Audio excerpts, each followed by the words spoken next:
दोस्तों, ये कहानी छत्तीसगढ़ के जिला बस्तर से शुरू होती है। वहाँ एक परिवार रहता है जिसमें मुखिया पिता हैं, उनका नाम राम खिलावन और माता का नाम देवकी है। उनकी 4 बेटियां और एक बेटा है। सबसे बड़ी बेटी रानी है और फिर उसके बाद सीता, गीता और संगीता है। और गोपाल सबसे छोटा है। वो 15 साल का है। स्कूल में पढ़ाई करता है, स्कूल जाता है। बाकी 4 बहनें अपने माता पिता के साथ काम में हाथ बटाती हैं। दोस्तों, राम खिलावन का जीवन तो ठीक ठाक ही चल रहा होता है, पर उनका भी एक सपना था। वो भी देश सेवा करना चाहते थे, फौजी बनना चाहते थे। पर उनके माँ बाप की माली हालत ऐसी नहीं थी कि वो अपनी पढ़ाई पूरी कर सकें, और राम खिलावन का सपना वहीं पर टूट जाता है। पर उन्होंने ये सपना अपने छोटे बेटे गोपाल में देखा और वो चाहते हैं कि गोपाल देश की सेवा करे, फौजी बने। अब इसी एक सपने को ध्यान में रखकर राम खिलावन अपने बेटे गोपाल को पढ़ाई कराते रहे। गोपाल अच्छे से अपनी पढ़ाई करता रहा और अब गोपाल 10वीं में पहुंच गया है। और राम खिलावन और उनकी पत्नी देवकी दोनों सुबह जंगल जाते हैं और वहाँ से जो भी सीजनल फल सब्जियाँ जंगल में उनको मिलती, तरह तरह की फल और सब्जियाँ मिलती, जैसे तेंदू, बेल, महुआ, उन फलों सब्जियों को वो जंगल से लाते। और उनकी जो बड़ी बेटी रानी थी और छोटी बेटी, वो सभी 5 से 10 किलोमीटर दूर शहर में बेचने जाते और उन पैसों से राम खिलावन के परिवार का जीवन चलता रहा। और इसी तरह समय बीतता रहा और एक दिन राम खिलावन और देवकी फिर से सुबह सुबह जंगल के लिए निकल पड़ते हैं, फलों सब्जियों की खोज में। और दोस्तों, एक दिन ऐसा होता है कि राम खिलावन और देवकी घर ही नहीं लौटते। सुबह से शाम हो जाती है, पर वो दोनों अभी तक घर नहीं आए हैं। अब यहाँ घर पर बेटियों को बहुत ज़्यादा फिक्र होने लगती है कि माँ पापा अभी तक घर नहीं आए, काफ़ी टाइम हो चुका है, अभी तक तो आ जाना चाहिए था। और फिर कुछ ही समय बाद अंधेरा भी गिरने लग जाता है दोस्तों।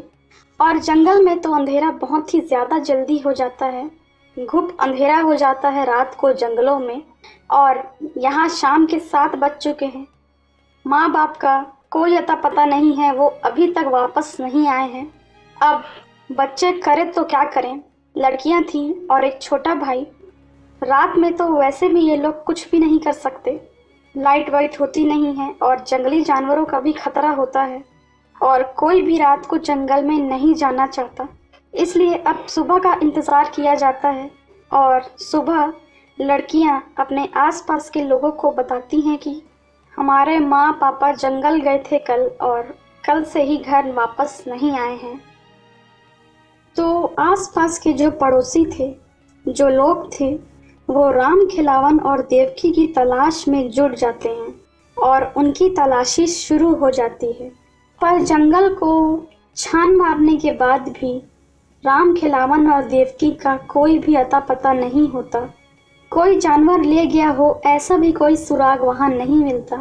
गांव वालों ने कहा कि यहाँ बहुत सारे जंगली जानवर देखने को मिलते हैं, शेर, भालू, हो सकता है जंगली जानवर ही दूर उन्हें कहीं ले गए हों।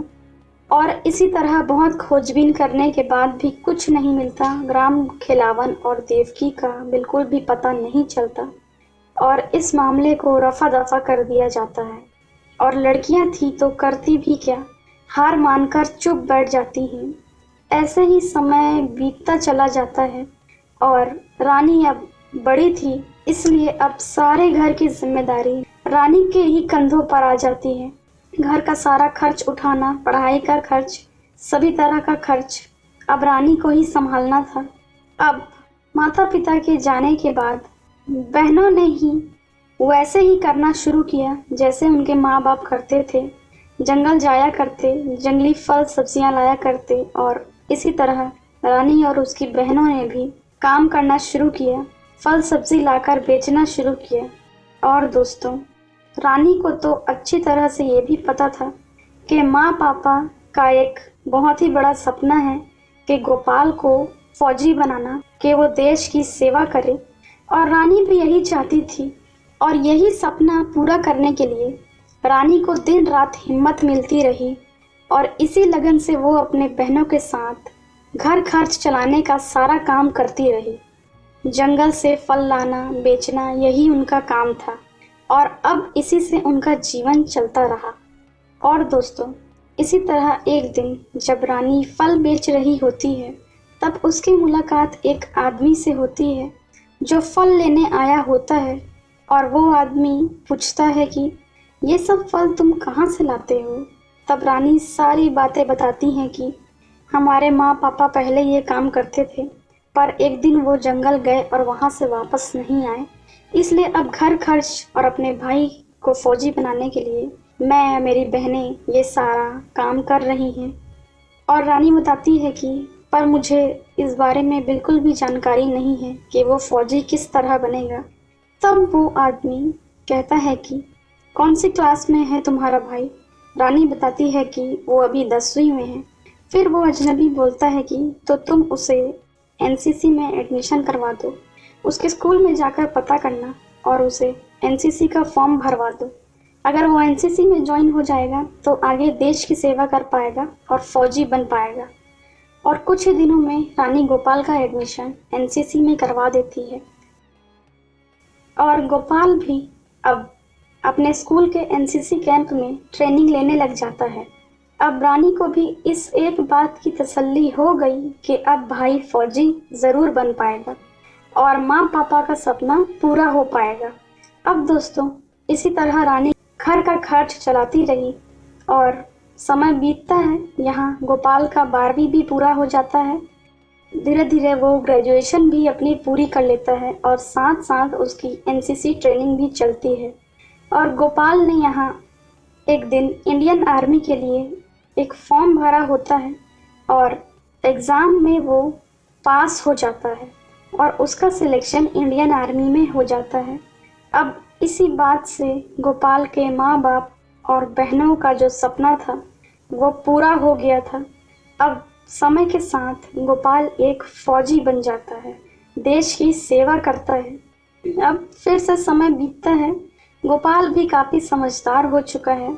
उसे ये चिंता सताने लगती है कि अब बड़ी बहन रानी है और अब उसकी शादी करनी है। कुछ समय बाद गोपाल छुट्टी लेकर वापस गांव आता है और बगल के ही गांव में एक अच्छा लड़का ढूंढकर रानी की शादी तय करता है और सगाई की रस्में भी कर देता है। और अब छुट्टी खत्म होती है, शादी की डेट भी तय हो जाती है कि 4 महीने बाद शादी है। और इस तरीके से गोपाल अपना सारा सगाई का काम निपटा कर वापस से अपनी ड्यूटी पर चला जाता है। अब समय बीतता है और जैसे ही 1 महीना बचता है शादी को, तब गोपाल 1 महीने पहले ही छुट्टी लेकर फिर से गांव के लिए निकलता है। और जब गोपाल रेलवे स्टेशन पर उतरता है और अपने गांव के लिए बस लेता है, काफ़ी लंबा सफ़र तय करने के बाद गोपाल बस से उतरता है और वहां से आगे गोपाल को अपने गांव की तरफ पैदल ही रास्ता तय करना है। 4 व्हीलर और 2 व्हीलर जंगल के रास्ते में काम नहीं करते, क्योंकि जंगल का रास्ता ऊंच नीच से भरा होता है, कहीं नदियां नाले होते हैं। और इसलिए गोपाल अपना गांव तक का रास्ता, जो कि 7-8 किलोमीटर होता है, उसे पैदल ही तय करने लगता है। और शाम भी अब ढलने लगी थी। गोपाल के पास एक टॉर्च थी और वो गांव की तरफ बढ़ चलता है। अब गोपाल वहां से पैदल ही अपने घर की तरफ बढ़ रहा होता है। बढ़ते बढ़ते चलते चलते वो मन ही मन ये सोच रहा होता है कि वो शादी की सारी तैयारियां कैसे करेगा, रिश्तेदारों से मिलना जुलना, बातें और शादी का ही सारा ख्याल उसके मन में रहता है। और यही सब सोच विचार लिए वो आगे रास्ते में बढ़ता चला जाता है। और ऐसे ही वो गांव की तरफ आगे बढ़ता है। तभी थोड़ी देर बाद उसे कुछ 50-60 लोग घेर लेते हैं, चारों तरफ से घेर लेते हैं और हथियार उसकी तरफ, गोपाल की तरफ तान देते हैं। सभी के सभी नकाबपोश थे, चेहरे काले कपड़े से ढके हुए थे और फिर वो सभी गोपाल की तलाशी लेना शुरू कर देते हैं। गोपाल के पास कुछ बैग्स वगैरह होते हैं पर उनमें कुछ भी नहीं मिलता। नक्सलियों को शक होता है गोपाल पर, क्योंकि गोपाल का हुलिया आम लोगों से बहुत ही अलग होता है। वो तो एक फौजी जवान होता है, इसलिए उसके बालों की कटिंग भी छोटी छोटी होती है। और नक्सलियों को शक होता है तो वो लोग पूछते हैं कि तुम कौन हो और कहाँ जा रहे। उसी वक्त गोपाल के जहन में ये बात चल रही होती है कि अगर मेरी आईडी को चेक किया गया तो वो तो वैसे भी पता लगा लेंगे कि मैं एक फ़ौजी हूँ, और इसलिए वो सब सच बता देता है कि मैं इस गांव का हूँ और फ़ौजी हूँ और छुट्टियों में अपनी बहन की शादी के लिए गांव आया हूँ। और वो नक्सली गोपाल को अपने साथ ले जाते हैं। अब दोस्तों, इधर गांव में बहनें गोपाल का इंतज़ार कर रही होती हैं। अंधेरा काफ़ी हो चुका है पर अभी तक गोपाल नहीं आया है। सभी बहनें बहुत परेशान हैं, चिंतित हैं। और वही बात फिर से जो माँ बाप की कहानी के साथ हुआ था। रात के समय में जंगल में किसी को भी खोजना आसान नहीं होता, बहुत ही ज़्यादा मुश्किल होता है। बिल्कुल भी लाइट नहीं होती, घुप अंधेरा होता है जंगलों में। और फिर बहनें सुबह का इंतज़ार करती हैं। जैसे ही सुबह होती है फिर से वो अपने पड़ोसियों और आसपास के लोगों को बताती हैं कि आज हमारा भाई आने वाला था छुट्टियों में घर, पर उसका अभी तक कोई भी पता नहीं चला है। और फिर से तलाशी शुरू हो जाती है। गोपाल की तलाशी उसी रास्ते पर की जाती है जहां बस ने गोपाल को उतारा होता है। और वहां कुछ लोगों से पूछताछ करने के बाद पता चलता है कि उन्होंने ऐसे हुलिया वाले व्यक्ति को देखा है। कई लोग बताते हैं कि हाँ, हमने देखा है।